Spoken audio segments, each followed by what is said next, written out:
Doorbell बजती है और राधा दरवाजा खोलती है। दरवाजा खोलते ही वो चौंक जाती है और कहती है, अरे किरण, तू यहाँ और देवर जी के साथ? हाँ राधा, सुमित मेरा बॉयफ्रेंड है, लेकिन तू यहाँ? अच्छा, तो यही तेरा ससुराल है? भाभी आप दोनों एक दूसरे को पहले से ही जानते हो? हाँ सुमित, हम दोनों कॉलेज की फ्रेंड हैं। अरे ये तो अच्छा हुआ कि आप दोनों एक दूसरे को पहले से ही जानते हो। आओ किरण, अंदर आओ। अब राधा किरण को अंदर बुलाती है और बैठती है। सुमित किरण को अपने माता पिता से मिलवाते हुए कहता है, माँ मैंने आपको बताया था ना कि किरण मेरी दोस्त है और मैं उसे मिलवाऊंगा। ये किरण है और मैं इससे शादी करना चाहता हूँ। सुमित, तुम्हें तो पता है कि हम लव मैरिज के खिलाफ हैं। वैसे भी मैंने तुम्हारे लिए एक बहुत अच्छी लड़की देख ली है। लेकिन माँ आप किरण से बात करके तो देखो, वो बहुत अच्छी है और मुझे बहुत पसंद है। नहीं सुमित, मैंने जो कह दिया वही मेरा आखिरी फैसला है। सविता के मुंह से ये सारी बातें सुनकर किरण सुमित से दुखी होते हुए कहती है, सुमित, अगर माँ जी नहीं चाहती कि तुम मुझसे शादी करो तो वो जहाँ चाहती हैं तुम्हें वहाँ शादी कर लेनी चाहिए। अच्छा, मैं चलती हूँ। ऐसा कहकर किरण चली जाती है। तब सुमित गुस्सा होते हुए कहता है, देखा माँ आपने, किरण हमारी खुशी के लिए मुझे छोड़कर चली गई।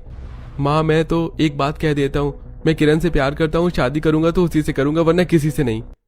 ऐसा कहकर सुमित अपने कमरे में चला जाता है। तब राधा कहती है, माँ जी मैं किरण को अपने कॉलेज टाइम से जानती हूँ, वो एक बहुत अच्छी लड़की है और सबसे बड़ी बात, सुमित उसे बहुत प्यार करता है, आप मान जाइए। माँ भाभी सही कह रही है और फिर भाभी तो किरण को पहले से ही जानती है ना, वो कह तो रही है वो बहुत अच्छी लड़की है। कविता कल्पना सही कह रही है, सुमित की खुशी से ज्यादा हमारे लिए कोई चीज इम्पोर्टेंट नहीं है, तुम हाँ कह दो। अमित और राधा के समझाने पर सविता मान जाती है। राधा जल्दी से अपने देवर के कमरे में जाती है और कहती है, देवर जी मुबारक हो, माँ जी मान गई हैं। क्या सच में भाभी? थैंक यू सो मच भाभी, आप लोगों ने माँ को मना लिया। मैं अभी किरण को बता देता हूँ। अब सुमित किरण को फोन लगाता है और कहता है, किरण माँ मान गई है, अब जल्दी ही मैं तुम्हारे घर रिश्ता लेकर आऊंगा और हम दोनों की शादी पक्की होगी। ये सुनकर किरण बहुत खुश हो जाती है। अगले दिन दोपहर को सविता राधा से कहती है, राधा बहू, विशाल का फोन आया था, कह रहा था आज शाम तक वो वापस आ रहा है। क्या माँ जी आप सच कह रही हैं? हाँ बेटा, तू विशाल के आने की तैयारी कर लेना और हाँ उसकी पसंद का खाना बनाना मत भूलना। हाँ माँ जी आप बिल्कुल चिंता मत कीजिए, मैं सब कर लूंगी। सविता के जाने के बाद राधा अपने आप से कहती है, विशाल पूरे 1 हफ्ते बाद वापस आ रहे हैं। ऐसा करती हूँ कि अपना रूम साफ कर लेती हूँ और विशाल की पसंद का खाना बनाऊंगी और फिर मुझे तैयार भी तो होना है। यही सोचकर राधा सबसे पहले अपना रूम साफ करती है, नई चादर बिछाती है, पर्दे बदलती है और फिर रसोई में जाती है और विशाल के लिए उसकी पसंद का बूंदी वाला रायता, तड़के वाली दाल, वेज कोफ्ते, आलू और पत्ता गोभी के कटलेट, प्याज के पकौड़े, अंत में सलाद और रोटियां बना लेती है और फिर अपने आप से कहती है, खाना तो तैयार हो गया है, अब मैं जल्दी जाकर तैयार हो जाती हूँ, वो कभी भी आते ही होंगे। अब राधा अपने कमरे में जाती है और अपने कबर्ड से एक सुंदर सी साड़ी निकालती है। फिर वो साड़ी पहनकर मेकअप करती है, बिंदी लगाती है, काजल लगाती है और फिर अपने बाल बनाती है। तभी विशाल वहां आ जाता है और राधा को देखकर मुस्कुरा देता है और कहता है, ओ राधा, अरे पूरे 1 हफ्ता हो गया है, पता है मैंने तुम्हें कितना याद किया। मैं तो कब से सोच रहा था कि मैं कब घर जाऊंगा और अपनी बेबी को देखूंगा। वैसे आज तुम बहुत सुंदर लग रही हो और हाँ, अगले 15 दिनों तक मैं कहीं जाने वाला नहीं हूँ। हाँ, सिर्फ तुम्हारे साथ समय बिताऊंगा, मैंने सोच लिया है। क्या सच में? आपने तो मेरे मन की इच्छा पूरी कर दी है। तभी कल्पना की आवाज सुनकर राधा चौंक कर अपने ख्यालों से बाहर आती है। कल्पना राधा को देखकर कहती है, अरे वाह भाभी, आज तो आप बहुत सुंदर लग रही हैं और किचन से भी बहुत अच्छी खुशबू आ रही है। लगता है भैया के आने की सारी तैयारियां हो गई हैं। हाँ कल्पना, तुम्हारे भैया 1 हफ्ते बाद जो आ रहे हैं। राधा और कल्पना आपस में बात ही कर रहे थे कि तभी बाहर से विशाल की आवाज सुनाई देती है। राधा और कल्पना दौड़कर बाहर आते हैं तो देखते हैं कि विशाल अपनी माँ और पिताजी के पांव छूकर उनसे बातें कर रहा है और फिर वो कल्पना से कहता है, कैसी है कल्पना? अरे तू तो बहुत मोटी दिखाई दे रही है, क्या बात है, डाइटिंग छोड़ दी क्या? क्या भैया, आप भी आते ही मेरी टांग खींच रहे हो? वैसे भाभी आपके लिए तैयार हुई हैं, बताओ कैसी लग रही हैं? अरे ये सब छोड़ कल्पना, देखना मैं तेरे लिए वॉच लेकर आया हूँ, बता कैसी लग रही है? हाँ भैया, बहुत सुंदर लग रही हैं। आप भाभी के लिए कुछ नहीं लाए क्या? अरे नहीं कल्पना, मुझे समय नहीं मिलता। वैसे राधा, मुझे भूख लगी है, खाना लगा दो। राधा रसोई में खाना लगाने के लिए चली जाती है। सभी लोग राधा और विशाल को ही देख रहे थे और सभी समझ रहे थे कि विशाल का यह व्यवहार राधा को कितना बुरा लग रहा होगा। राधा रसोई में आंखों में आंसू लिए खाना गर्म करते हुए अपने मन ही मन में सोच रही थी, पता नहीं मेरे पति का ध्यान मुझ पर क्यों नहीं जाता, उन्होंने मुझसे ठीक से बात भी नहीं की। राधा सभी लोगों के लिए खाना परोसती है। सभी लोग खाना खाते हैं और खाने की बहुत तारीफ करते हैं। सविता कहती है, बहू आज तो सब कुछ तूने विशाल की पसंद का बनाया है, सब कुछ बहुत अच्छा बना है। हाँ भाभी, ये वेज कटलेट तो बहुत ही टेस्टी लग रहे हैं। भैया आपको क्या पसंद आया इनमें से? हाँ सब कुछ अच्छा है। क्या भैया, कभी तो आप भाभी की तारीफ कर दिया करो। सुमित की बात पर विशाल मुस्कुरा देता है। सभी लोग खाना खा लेते हैं और अपने अपने कमरे में जाकर आराम करते हैं। विशाल भी अपने कमरे में जाता है। वो चेंज करके बेड पर आकर मोबाइल देखने लगता है। तब बगल में बैठी राधा विशाल से कहती है, सुनिए, मुझे बहुत खुशी है कि आप आ गए। आप इतने दिनों बाहर रहते हैं, मुझे बिल्कुल अच्छा नहीं लगता, और आप मुझसे फोन पर भी ज्यादा बात नहीं करते। राधा मुझसे बच्चों जैसी बात मत किया करो। मैं बाहर काम से रहता हूँ, तो मेरी गर्लफ्रेंड नहीं हो जो मैं तुम्हें हर वक्त फोन करता रहूं। बिजी रहता हूँ। वैसे अब मुझे सोने दो, मैं बहुत थक गया हूँ। ऐसा कहकर विशाल सो जाता है और राधा मन ही मन सोचती है, सुमित अपनी होने वाली पत्नी को कितना प्यार करता है। मेरी शादी को 3 महीने हो गए, लेकिन इन 3 महीनों में मुझे एक बार भी नहीं लगा कि मेरे पति मुझसे बहुत प्यार करते हैं। शायद इतना प्यार मेरी किस्मत में भगवान ने लिखा ही नहीं है। ये सोचकर राधा सो जाती है। अगले दिन सभी लोग किरण के घर जाते हैं। किरण सभी को नाश्ता देती है और इस तरह सुमित और किरण की शादी पक्की हो जाती है। बीतते समय के साथ 2 महीने के अंदर ही किरण की शादी सुमित से हो जाती है और किरण विदा होकर अपने ससुराल आ जाती है। राधा किरण की आरती उतारते हुए कहती है, आओ किरण, दाहिने पैर से कलश गिराकर गृह प्रवेश करो। किरण कलश गिराकर गृह प्रवेश करती है। फिर सभी लोग किरण से बातें करते हैं। तब अमित कहता है, अरे हो गई बातें, किरण को अपने कमरे में जाकर आराम करने दो, बाकी की बातें तुम लोग उससे कल कर लेना। अब किरण सुमित के साथ अपने कमरे में जाती है। अगले दिन सुबह किरण तैयार होकर रसोई में आती है और अलग अलग तरह का खाना बनाकर अपनी पहली रसोई की रस्म करती है। खाना बनाकर वो सभी के लिए परोसती है। सभी लोग खाना खाने लगते हैं। तब विशाल खाना खाकर कहता है, अरे वाह माँ, किरण ने तो बहुत अच्छा खाना बनाया है। सचमुच किरण, सब कुछ बहुत अच्छा बना है, और ये पालक पत्ता चाट तो बहुत ही टेस्टी है। विशाल किरण की बहुत तारीफ करता है। ये देखकर राधा मन ही मन सोचती है, विशाल ने आज तक मेरी इतनी तारीफ नहीं की। खाना तो मैं भी अच्छा बनाती हूँ। खाना खाने के बाद सभी लोग किरण को पहली रसोई का नेक देते हैं। फिर सुमित किरण को एक मोबाइल देते हुए कहता है, अरे किरण, ये रहा तुम्हारी पहली रसोई का नेक। अरे खोल कर देखो, ये मोबाइल तुम्हें पसंद है या नहीं। किरण मोबाइल खोलकर देखती है और खुश होते हुए कहती है, यार तुझे तो सचमुच मेरी पसंद का पूरा पूरा अंदाजा है। बहुत अच्छा मोबाइल है। बहू, कैसे बातें कर रही हो तुम अपने पति से? सॉरी माँ जी, मैं तो भूल ही गई थी कि अब सुमित से मेरी शादी हो गई है। अगली बार ध्यान रखूंगी। ये देखकर सभी लोग हंस पड़ते हैं। रात को किरण जब कमरे में जाती है तो सुमित हंसते हुए किरण से कहता है, अरे किरण, आज तो तुम्हें माँ से अच्छी खासी डांट पड़ गई। यार सुमित, आदत तो जाते जाते ही जाएगी ना। और तुझे तो पता है कि मैं तुझे तू कहकर बुलाती हूँ। वैसे बाहर तो ठीक है, लेकिन रूम में तो मैं तुझे तू कह सकती हूँ ना। अगले दिन सविता सभी लोगों से कहती है, होली आ रही है और अब हमें होली की तैयारी शुरू कर देनी चाहिए। राधा बहू, किरण, बाहर से घर के लिए काफी सारी चीजें भी लानी है और साफ सफाई भी करनी है। तो तुम लोग आज से ही होली की तैयारी शुरू करो।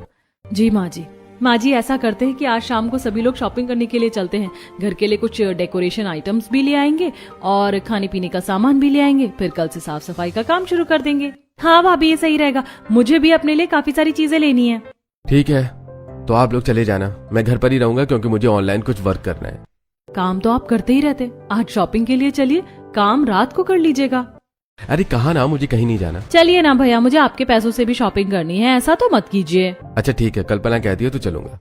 ये सुनकर राधा उदास हो जाती है और किरण राधा और विशाल के रिश्ते में ये कड़वाहट नोटिस कर देती है और मन ही मन सोचती है, क्या बात है, विशाल भैया भाभी से इतना चिड़चिड़े क्यों रहते हैं? शाम को किरण अपने कमरे में मार्केट जाने के लिए एक सुंदर सा वेस्टर्न वन पीस पहनकर तैयार होती है और सुमित से कहती है, सुमित बताओ मैं कैसी लग रही हूँ? हाँ किरण, तुम बहुत सुंदर लग रही हो। वैसे मुझे प्यास लगी है, जरा एक गिलास पानी तो ला दो। किरण पानी लाने के लिए किचन में जाती है और किचन से वापस आने लगती है। तब वो देखती है कि राधा विशाल से कह रही थी, सुनिए जी, कैसी लग रही हूँ मैं? क्या मतलब है राधा कैसी लग रही हो? है, अरे जैसी लगती हो वैसी लग रही हो। और मुझे बार बार ये सब कहकर डिस्टर्ब मत किया करो। दिखाई नहीं देता मैं काम कर रहा हूँ? ये देखकर किरण मनी मन सोचती है, विशाल भैया का राधा भाभी के लिए ऐसा व्यवहार क्यों है? थोड़ी देर बाद सभी लोग शॉपिंग के लिए मॉल जाते हैं और अपनी अपनी पसंद की चीजें देखना शुरू करते हैं। सुमित एक सुंदर सा ड्रेस देखकर किरण से कहता है, किरण देखो ये ड्रेस तुम पर बहुत सुंदर लगेगी और इसका कलर भी कितना प्यारा है, तुम ये ले लो। किरण सुमित की बात पर वो ड्रेस ले लेती है और फिर सुमित कहता है, किरण तुम इस ड्रेस के साथ मैचिंग झुमके और सैंडल, साथ में पर्स भी लेना, और हाँ अपना फेवरेट परफ्यूम लेना मत भूलना। हाँ सुमित, सब कुछ ले लेंगे, पहले भाभी की शॉपिंग करवा ले। भाभी वो देखो सामने साड़ी का काउंटर है, वहाँ बहुत सुंदर सुंदर साड़ियाँ दिखाई दे रही हैं, चलो वहाँ चलते हैं। सभी लोग उस काउंटर पर पहुंचते हैं। राधा को एक साड़ी बहुत पसंद आती है। तब किरण कहती है, राधा भाभी आप विशाल भैया से पूछ लो कि साड़ी कैसी लग रही है। अब राधा विशाल से कहती है, विशाल बताइए ना साड़ी मुझ पर कैसी लगेगी। विशाल फोन चलाते हुए कहता है, राधा अगर तुम्हें पसंद है तो ले लो, पूछने की क्या जरूरत है। विशाल की बात सुनकर राधा उदास हो जाती है। तब किरण तुरंत उससे कहती है, वैसे राधा भाभी ये कलर आप पर बहुत सुंदर लगेगा, आप ये ले लीजिए। हाँ भाभी, और आप जो भी पहनती हैं आप पर सब कुछ सुंदर लगता है। हाँ, क्योंकि राधा भाभी लाखों में नहीं करोड़ों में एक है। उनकी तरह तो कोई दूसरा पीस मैन्युफैक्चर ही नहीं हुआ। सुमित की बातें सुनकर सभी लोग हंस पड़ते हैं, लेकिन विशाल अभी भी सिर्फ अपना फोन चला रहा था। तब अचानक विशाल का फोन आ जाता है और वो कॉल पर बातें करते हुए मॉल के बाहर चला जाता है। तब राधा किरण से कहती है, किरण विशाल ने तो अपने लिए कुछ खरीदा ही नहीं, चलो उनके लिए हम कुछ खरीद लेते हैं। हाँ हाँ भाभी, आप उनके लिए सरप्राइज गिफ्ट ले लो ना, अच्छा लगेगा। अब किरण राधा को एक शर्ट और एक परफ्यूम दिलाती है। उसके बाद किरण कहती है, माँ जी पिताजी हमने अपने कपड़े तो ले लिए, अब चलिए पूजा का सामान, रंग और पिचकारी अभी खरीद लेते हैं। हाँ बहू ठीक है, देखो होली के सामान का काउंटर अंदर है, चलो चलते हैं। अब सभी लोग होली के सामान के काउंटर पर पहुंचते हैं और अलग अलग तरह के रंग और डेकोरेशन का सामान भी खरीदते हैं। शॉपिंग खत्म होने के बाद वो लोग एक रेस्टोरेंट में जाते हैं और अपनी अपनी पसंद का खाना ऑर्डर करते हैं। सुमित बार बार किरण को अपने हाथों से खाना खिला रहा था। ये देखकर राधा मन ही मन सोच रही थी, देवर जी अपनी पत्नी को कितना प्रेम करते हैं, और एक मेरे पति हैं जिन्हें मेरी बिल्कुल भी परवाह नहीं है। राधा के सास ससुर नंद, देवर और देवरानी को भी विशाल का ये रोखा व्यवहार बहुत बुरा लग रहा था, लेकिन फिर भी सभी चुप थे। खाना खाने के बाद सभी लोग घर वापस आ जाते हैं। रात को राधा अपने बिस्तर पर आती है और अपना सिर पकड़कर विशाल से कहती है, आज मेरे सिर में बहुत दर्द हो रहा है, शायद इतनी देर बाहर रहने की वजह से। हाँ तो ठीक है राधा, बाम लगा लो, आराम आ जाएगा। हाँ यही ठीक रहेगा। ऐसा कहकर राधा दराज में बाम ढूंढती है, लेकिन बाम वहां नहीं था। तो राधा कहती है, अरे बाम तो यहाँ है ही नहीं, ऐसा करती हूँ किरण के कमरे से बाम मांग कर ले आती हूँ। राधा किरण के कमरे में बाम मांगने के लिए जाती है तो देखती है कि सुमित किरण का सिर दबा रहा था। ये देखकर राधा कहती है, सॉरी, लगता है मैं गलत समय पर आ गई। अरे नहीं नहीं भाभी, ऐसी कोई बात नहीं है। अब वो तो इस पागल का सिर दर्द कर रहा था, इसलिए मैंने सोचा कि बाम लगा देता हूँ। ये पागल मत कहना मुझे। सॉरी सॉरी, मैं भूल ही गया था कि पागल को मुंह पर पागल नहीं कहते। उनकी केमिस्ट्री देखकर राधा हंस पड़ती है। वो बाम लेकर अपने कमरे में चली जाती है और अपने हाथों से बाम लगाते हुए मन ही मन सोचती है, किरण और सुमित दोनों कितने खुश हैं, दोनों एक दूसरे को कितना प्यार करते हैं। भगवान करे उनकी खुशियों को किसी की नजर ना लगे। ऐसा सोचकर वो सो जाती है। अगले दिन राधा किचन में जाती है तो देखती है कि किरण किचन की स्टैंड पर बैठी हुई कुछ खा रही थी और सुमित मैगी बना रहा था। ये देखकर राधा कहती है, अरे ये क्या देवर जी, आप मैगी बना रहे, लाइए मैं बना दूं। अरे नहीं नहीं भाभी, अगर आप ऐसा करेंगी तो किरण मेरा सिर ही फोड़ देगी। दरअसल उसे मेरे हाथ की मैगी खाना है, बस इसलिए बना रहा हूँ। अच्छा फिर तो ठीक है देवर जी। अब राधा उन दोनों से बातें करने लगती है। तभी वहां पर विशाल आता है और राधा पर गुस्सा होते हुए कहता है, राधा तुमसे मैंने एक कप कॉफी बनाने के लिए कहा था, तुम कोई भी काम समय पर नहीं कर सकती हो क्या? सॉरी, मैं तो इन दोनों की बातों में कॉफी बनाना ही भूल गई, मैं अभी बनाकर ला देती हूँ। कोई जरूरत नहीं है, अब मैं बाहर ही पी लूंगा। किरण विशाल के व्यवहार को देखकर मन ही मन सोचती है, विशाल भैया का व्यवहार राधा भाभी के लिए कुछ ठीक नहीं है, आखिर ऐसा क्यों, मुझे पता करना ही होगा। शाम को किरण राधा को पूरे घर में ढूंढती है, लेकिन राधा कहीं दिखाई नहीं देती। तब किरण छत पर जाती है तो देखती है कि राधा छत के एक कोने में बहुत उदास खड़ी थी। राधा के पास जाकर किरण कहती है, क्या बात है राधा, तुम यहाँ इतनी उदास क्यों खड़ी हो? अरे किरण, तुम मुझे भाभी की जगह राधा कह रही हो, ऐसा क्यों? वो इसलिए कि मैं अपनी जेठानी से नहीं बल्कि अपनी दोस्त से बात कर रही हूँ राधा। आखिर क्या प्रॉब्लम है तुम्हारे और विशाल दोनों के बीच, प्लीज मुझे बताओ, शायद मैं तुम्हारी कुछ मदद कर सकूं। मैंने हर मुमकिन कोशिश की लेकिन अपने पति का दिल नहीं जीत पाई। शायद मैं इतनी अच्छी हूं ही नहीं कि मेरे पति को मैं पसंद हूं। तुम चिंता मत करो राधा, इस बार भगवान ने चाहा तो तुम और भैया साथ में खुशियों के साथ होली मनाओगे। ये सुनकर राधा किरण को गले लगा लेती है। शाम को किरण एक सुंदर सा ड्रेस पहनकर रेडी होती है और फिर सुमित के साथ बाजार में पानी पूरी खाने जाती है। दोनों एक दूसरे को पानी पूरी खिला रहे थे। तभी किरण देखती है कि सामने से विशाल किसी लड़की के साथ बाइक पर जा रहा है। किरण सुमित से कहती है, सुमित, मुझे ऐसा क्यों लगा कि विशाल भैया किसी लड़की के साथ बाइक पर जा रहे हैं? अरे किरण, ये तुम्हारी गलत फहमी है। विशाल भैया राधा भाभी को भाव नहीं देते तो किसी और को तो बात ही छोड़ दो। ये सब छोड़ो, पानी पूरी खाओ। भैया जरा पानी पूरी थोड़ी और तीखी करना, मेरी पत्नी को तीखी पानी पूरी पसंद है। ऐसा कहकर सुमित किरण को पानी पूरी खिलाने लगता है। रात को दोनों वापस आते हैं। किरण चेंज करके अपने बिस्तर पर लेटी हुई मन ही मन सोचती है, वो मेरी आंखों का धोखा नहीं हो सकता। वो विशाल भैया ही थे जो किसी लड़की के साथ बाइक से कहीं जा रहे थे। यही सोचते हुए किरण सो जाती है। अगले दिन होलिका दहन था। दोनों बहुएं बात करते हुए रसोई में खाना बना रही थी। तभी सविता वहां आती है और कहती है, बड़ी बहू, किरण बहू, तुम दोनों जल्दी जल्दी सारा काम खत्म कर लो, आज होलिका दहन है। पता है ना, हमें समय से पहले होलिका दहन में पहुंचकर पूजा करना है। हाँ माँ जी, मुझे याद है, आप चिंता मत कीजिए, बस पकवान लगभग बन ही गए हैं, थोड़ी देर में हम तैयार होकर चलते हैं। अब किरण अपने कमरे में जाती है और एक सुंदर सा ड्रेस निकालकर उसे पहनती है और मेकअप करके तैयार होती है। सुमित किरण को देखकर कहता है, अरे किरण, तुम तो आज बहुत सचमुच में सुंदर लग रही हो। Thank you so much Sumit. अब मैं देखती हूँ कि राधा भाभी तैयार हुई हैं या नहीं। किरण राधा के कमरे में जाती है तो देखती है कि राधा गुमसुम सी बैठी हुई है। किरण राधा से कहती है, अरे ये क्या राधा भाभी, आप अब तक होलिका दहन में जाने के लिए तैयार नहीं हुई? मैं तैयार होकर क्या करूंगी किरण? तुम्हें तो पता ही है कि मेरे पति को मुझ में बिल्कुल इंटरेस्ट नहीं है। मैं जैसी हूँ वैसी चलूंगी। नहीं भाभी, अपने रिश्ते को अपने हाल पर मत छोड़ो। चलो मैं आपको तैयार कर देती हूँ। ऐसा तैयार करूंगी कि भैया आपको देखते ही रह जाएंगे। ऐसा कहकर किरण राधा को एक सुंदर सी साड़ी निकाल कर देती है। राधा साड़ी पहनती है और फिर किरण उसका मेकअप करती है और बहुत सुंदर हेयर स्टाइल बनाती है और बहुत ही अच्छी तरह से तैयार करती है। फिर तभी कल्पना वहां आ जाती है और राधा को देखकर कहती है, अरे वाह राधा भाभी, आप तो बहुत सुंदर लग रही हो। आज तो भैया आपको देखते ही रह जाएंगे। वो लोग ये बातें कर ही रहे थे कि तभी हॉल से अमित की आवाज आती है, अरे अब तुम लोग तैयार हो गए या नहीं हुए? हमें पूजा में देर हो जाएगी, चलो सब लोग जल्दी निकलो। अब सभी लोग एक साथ होलिका दहन में पहुंचते हैं। राधा देखती है कि विशाल वहां पहले से ही मौजूद था। सविता विशाल से कहती है, विशाल बेटा, चलो हम सभी एक साथ मिलकर पूजा कर लेते हैं। ठीक है। अब विशाल अपने परिवार वालों के साथ होलिका के सामने आता है। तभी उसकी नजर अचानक राधा पर जाती है, जो रेड कलर की साड़ी में बहुत सुंदर लग रही थी। विशाल राधा को देखता ही रह जाता है। ये देखकर किरण धीरे से राधा से कहती है, राधा भाभी देखो, विशाल भैया आपको कितने प्यार से देख रहे हैं। अब सभी लोग मिलकर होलिका की पूजा करते हैं। उसके बाद सभी अपने अपने मिलने जुलने वालों से बातें करने लगते हैं। तब विशाल राधा के पास आता है और कहता है, राधा, आज तो तुम सचमुच में बहुत सुंदर लग रही हो। यह सुनकर राधा बहुत खुश हो जाती है। विशाल और राधा आपस में बातें कर रहे थे। किरण उन्हें देखकर मनी मन खुश हो रही थी। तभी विशाल को अचानक कोई कॉल आता है और विशाल बिना किसी से कुछ कहे वहां से निकल जाता है। ये देखकर किरण मनी मन सोचती है, अरे आखिर ऐसी क्या बात हो गई कि विशाल भैया तुरंत ही यहाँ से निकल गए? मुझे सच का पता लगाना ही होगा। यही सोचकर किरण सबसे नजरें बचाकर अपनी स्कूटी उठाती है और विशाल के पीछे पीछे जाने लगती है। विशाल आगे आगे था और किरण पीछे पीछे।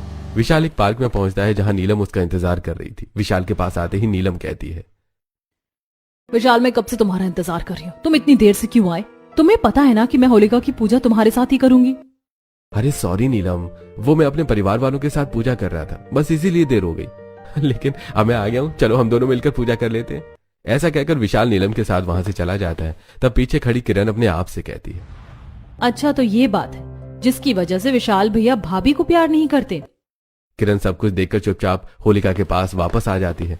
होलिका दहन होता है और सभी लोग एंजॉय करते हैं। तभी राधा किरण से कहती है, किरण, पता नहीं विशाल अचानक कहाँ गायब हो गए। राधा की बात का किरण कोई जवाब नहीं देती। रात को सभी लोग घर वापस आ जाते हैं। अगले दिन किरण देखती है कि राधा खाना बना रही है। वो विशाल के कमरे में जाती है और कहती है, विशाल भैया, मैंने कल आपको उस लड़की से मिलते हुए देख लिया था। राधा भाभी इतनी अच्छी हैं, आप उनके साथ अच्छा नहीं कर रहे हैं। वो आपको इतना प्यार करती हैं। लेकिन किरण, नीलम भी मुझे बहुत प्यार करती है और मैं उससे शादी भी करना चाहता हूँ। विशाल भैया, जो लड़की दूसरों का घर बर्बाद करके अपना घर बसाना चाहती है, वो कभी आपसे सच्चा प्यार नहीं कर सकती। वो आपसे नहीं, आपकी दौलत से प्यार करती है, और आज नहीं तो कल आप ये बात खुद समझ जाएंगे। ऐसा कहकर किरण वहां से चली जाती है। अगले दिन होली थी। किरण और सुमित एक दूसरे को रंग लगाते हैं और होली विश करते हैं। विशाल सुबह ही उठकर किसी काम से बाहर चला गया था, इसलिए राधा अपने कमरे में उदास बहुत बैठी हुई थी। थोड़ी देर बाद राधा अपने बाल सुखाने के लिए बालकनी में आती है और देखती है कि आसपास के घरों में सभी पति पत्नी एक दूसरे के साथ रंग खेल रहे हैं। ये देखकर राधा मनी मन सोचती है, कितने खुश हैं सभी लोग एक दूसरे के साथ। मुझे भी इस होली का इंतजार था कि शायद विशाल मुझे रंग लगाए और मेरे जीवन में रंग आ जाए, लेकिन इतने रंगों के होते हुए भी मेरा जीवन बेरंग है। शायद यही मेरा भाग्य है। तभी किरण वहां आती है और राधा को उदास देखकर कहती है, राधा भाभी, आप इतनी उदास मत होइए। मुझे विश्वास है कि आज भैया आपके पास लौट आएंगे। किरण को देखकर राधा मुस्कुरा देती है। थोड़ी देर बाद राधा अपने कमरे में जाती है और विशाल को फोन करके कहती है, सुनिए जी, आज तो होली का दिन है और आप सुबह से ही घर में नहीं हैं। कब तक आएंगे? मुझे आपके साथ होली खेलनी है। राधा, मैं काम कर रहा हूँ, मुझे फोन करके परेशान मत करो। और मुझे तुम्हारे साथ होली नहीं खेलनी है। मुझे आने में देर हो जाएगी, मेरा इंतजार मत करना। ऐसा कहकर विशाल फोन रख देता है और अपने आप से कहता है, यार मुझे राधा को बार बार इस तरह अवॉइड करना अच्छा नहीं लगता। आज मुझे नीलम से अपनी शादी की बात करनी ही होगी। यही सोचकर विशाल नीलम के घर जाता है और उससे कहता है, नीलम, तुम्हारी वजह से मैं राधा को बार बार हर्ट करता हूँ। मुझे ऐसा लगता है कि अब हम दोनों को शादी कर लेनी चाहिए। देखो विशाल, जब तक तुम अपनी पत्नी को तलाक देकर अपनी जायदाद को अपने नाम पर ट्रांसफर नहीं कर लेते, तब तक मैं तुमसे शादी नहीं कर सकती। लेकिन नीलम, तुम तो मुझसे प्यार करती हो ना, और आखिर में एक अच्छी खासी जॉब में हम दोनों की जिंदगी आराम से कट सकती है। नहीं विशाल, मैं किसी साधारण जॉब वाले लड़के से शादी नहीं कर सकती। और वैसे भी मैंने राहुल को प्रपोज किया था, वो मान गया है। राहुल तुमसे भी कहीं ज्यादा अमीर है, इसीलिए थोड़ी ही देर में वो होली खेलने मेरे घर भी आ रहा है, और आज हम दोनों कोर्ट मैरिज भी कर लेंगे। ये सुनकर विशाल के होश उड़ जाते हैं। वो कहता है, मैं तुम्हारे लिए अपनी सीता जैसी पत्नी को हमेशा अवॉइड करता रहा, उसे तकलीफ पहुंचाई, और कितने कितने दिनों तक मैं तुम्हारी वजह से बाहर रहता रहा, और तुमने आज मुझसे इतनी बड़ी बेवफाई की।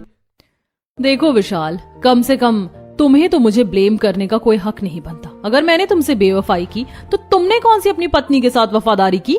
नीलम, तुम सच कह रही हो। मैंने जो बोया था आज वही पाया है। आज मैं हमेशा हमेशा के लिए अपनी पत्नी के पास वापस लौट जाऊंगा। ऐसा कहकर विशाल अपनी कार से वापस अपने घर की तरफ निकल पड़ता है। वो अपनी कॉलोनी में पहुंचता है तो देखता है कि राधा शराब पीकर मोहल्ले के लड़कों के बीच में खड़ी है और कह रही है, मेरे पति को मुझसे प्यार ही नहीं है। देखा, उन्होंने मुझे अब तक रंग भी नहीं लगाया, इसीलिए मैंने सोचा कि अब मैं ढेर सारे बॉयफ्रेंड बनाऊंगी। बताओ, तुम में से किस किस को मेरा बॉयफ्रेंड बनना है? अरे भाभी जी, आप जैसी सुंदर औरत का बॉयफ्रेंड कौन नहीं बनना चाहेगा। अरे हाँ भाभी जी, कमल सही कहता है, हम सब आपके बॉयफ्रेंड बनना चाहते हैं। ठीक है, तो फिर देर किस बात की? मुझे तो मेरे पति ने रंग नहीं लगाया, चलो तुम सब मिलकर मुझे रंग लगाओ। सभी लड़के मिलकर राधा को रंग लगाने लगते हैं। यह देखकर विशाल जोर से चिल्लाता है। विशाल अपनी सोच से बाहर आता है और तभी वो गाड़ी में ब्रेक लगाता है और अपने आप से कहता है, नहीं नहीं नहीं नहीं, ऐसा नहीं होने दूंगा। मैं ऐसा होने से पहले ही राधा को अपने प्यार के रंग में रंग लूंगा। ऐसा कहकर विशाल जल्दी से अपने कमरे में जाता है जहां राधा उसका इंतजार कर रही थी। विशाल राधा को गले लगाता है और कहता है, राधा, मुझे माफ कर दो। मैंने हमेशा तुम्हें इग्नोर किया, लेकिन आज के बाद ऐसा कभी नहीं होगा। मैं समझ चुका हूं कि मुझे तुमसे अच्छी लड़की नहीं मिल सकती। राधा बहुत खुश हो जाती है। वो भी विशाल को रंग लगाती है और फिर गले लगा लेती है। पीछे खड़ी किरण ये सब देखकर बहुत खुश हो रही थी। फिर पूरा परिवार एक साथ होली मनाता है और इस तरह राधा के जीवन में सब कुछ ठीक हो जाता है।